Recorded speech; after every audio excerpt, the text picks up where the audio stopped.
All right, hello everyone. Got a couple things on my mind for this vlog. I hope you're having a good week. It's Thursday when I'm filming this.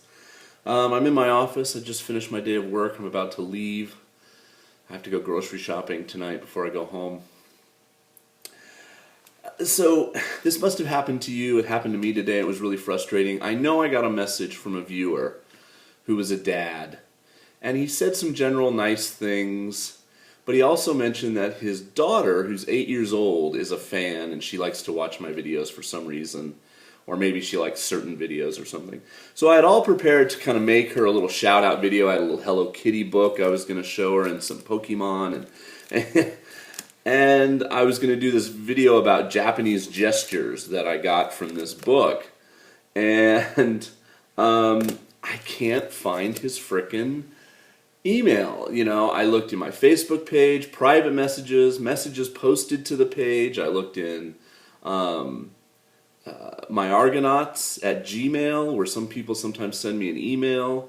I looked at comments and things left on YouTube, and I know it was recently. It was in like the month of March while I was doing all the daily vlogs. And anyway, I wrote her name down, and it's at home, so I think I can still make the video, but I wanted to, say, thanks to him for sending the message, and I don't think I wrote his name down. And it's just one of those frustrating things where you have something, you have a letter, or you have a receipt, or you just can't find the damn thing, and it's just preoccupied my day. So as a backup, I went on and I got some other stuff to talk about from some other viewers who still are sending in questions, and that's great. But I want to just further, before I jump over to that, I just want to further say, in this now, I'm going to pick this up here, and hopefully this will be okay. I've gone like on, my Argonauts here. Is this going to focus? Focus. No. Yay, there we go. And, like these are all like private messages people sent me on YouTube. And I had forgotten about this, and because now, see, it says new comments left on your videos, and it all wants you to do it through like Google notifications and everything. So I have all these like comments here that people ask me questions from like late last year and into 2014, and I'm going to put this back, and I hope that it's still okay. So I apologize if you sent me a message and you're like, that jerk never responded. I do apologize. I'm looking through this now. I just responded to anybody that sent me anything in like April, the recent stuff, and I'll try to work my way back through it over the weekend. If you send me a message via, I looked at like comments, I'm trying, there's so many different ways you can kind of reach out, but I'm trying to kind of cover all the bases. So if you sent me something and I didn't respond, I apologize. Send it again, either the same way or send it on Facebook. Facebook I check probably most regularly now, even more so than I check my YouTube channel, because I'm just checking my normal Facebook and I click over to my Myargonauts page. So I probably check there once a day. Yeah. So, it's hard now to keep up with comments. It used to be very, you went on this one page and there was a list of all the new comments and you clicked and you could respond, and now it seems like it's a lot harder. Alright, so here's a couple questions I got from viewers that, pertains to the title of the video, so I apologize if you came here specifically wanting to hear that information and you had to sit through that whole prologue. One guy, did I write down his name? Maybe his name is James. I think his name is James. James asked me about class in Japan. Did I have any sense that Japanese people treated foreigners differently based on preconceived notions of class from whence they came, meaning I don't know, I guess if you were an upper class person from England, or, kind of lower class, middle class person from America or something. I didn't quite understand I think of what he was really trying to get at in his question. All I can say, James, is I guess one thing about moving to a different country, especially one with not a lot of common culture,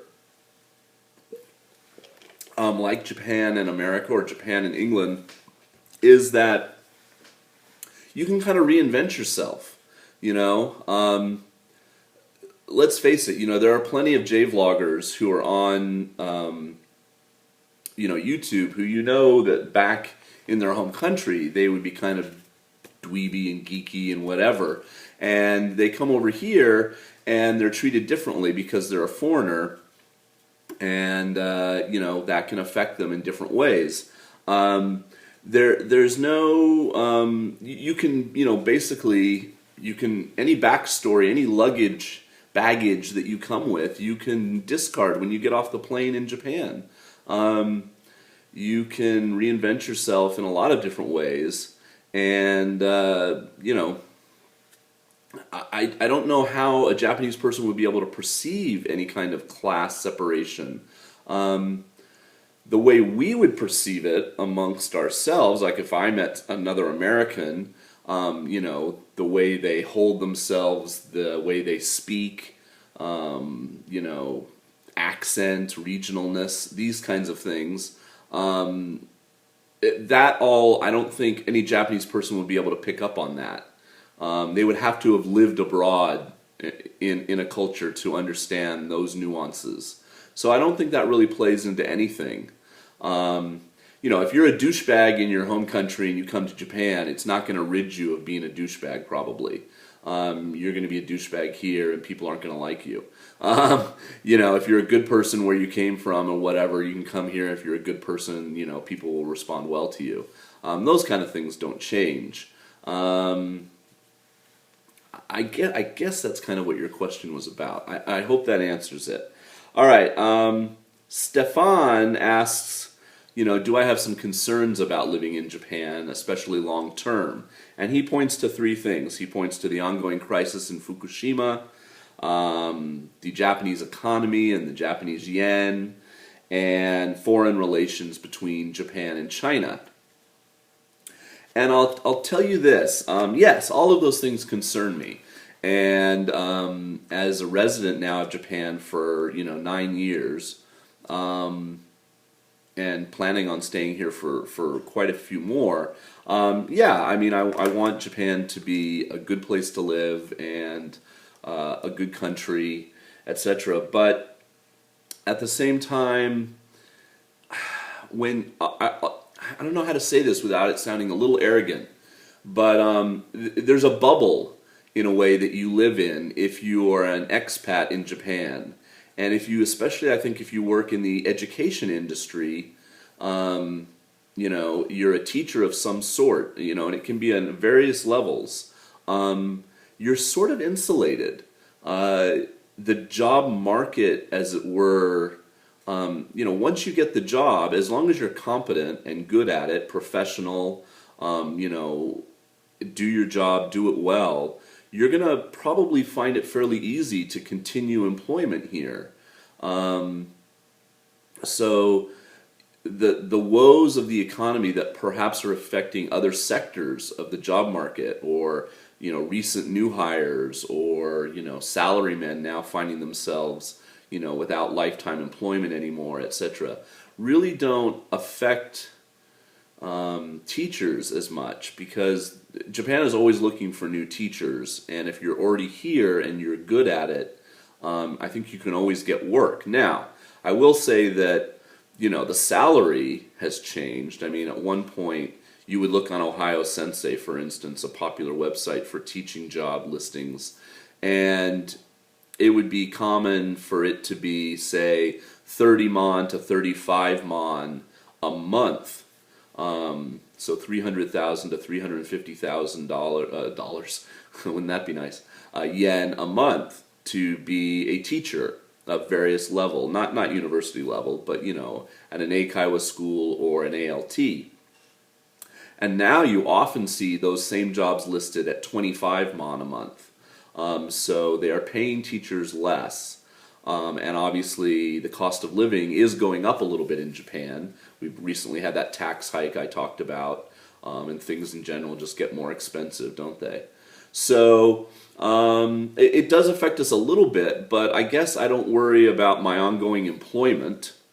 Fukushima is very far away from where I live, and I really don't feel like the things that happen there affect me as far as my feeling safe living where I am now in southwestern Honshu. Relations with China, I mean, that's what would be your extrapolation of that China's going to bomb Japan, that China's going to invade Japan? I just don't see those things happening realistically in a modern society like we have now. That kind of Cold War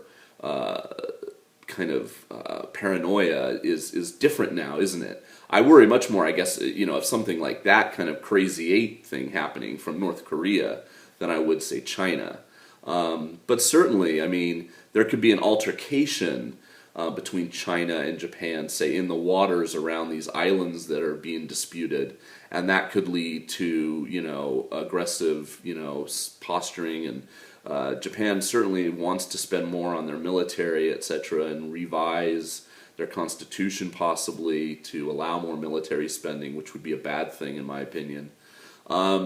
So yeah, I mean, I follow these things in the news, etc., but they're sort of out of my purview. I'm not a citizen. I don't vote.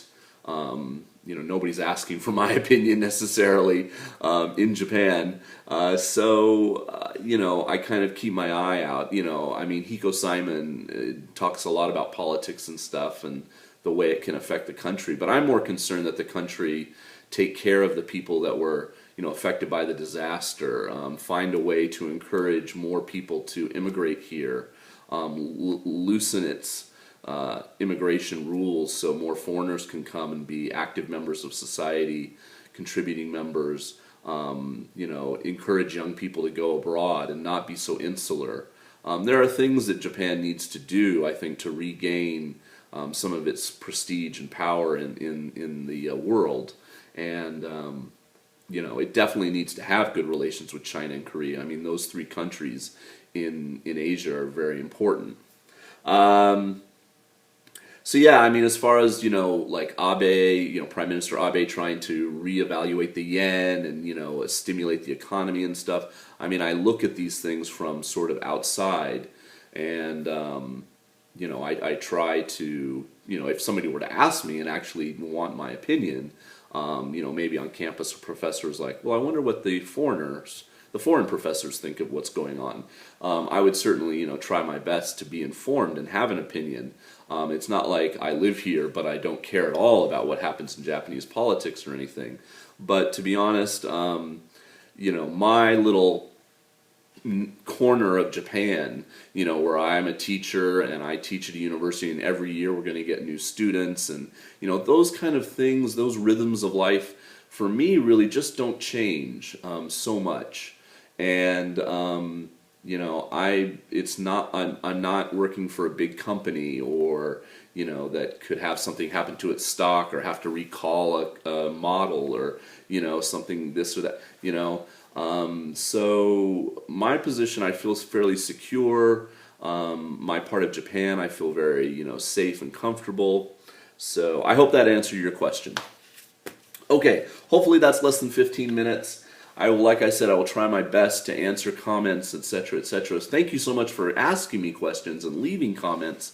I just passed 850 people on my Facebook page, so that's great. I'd like to see that get up to 1,000. It'd be really nice.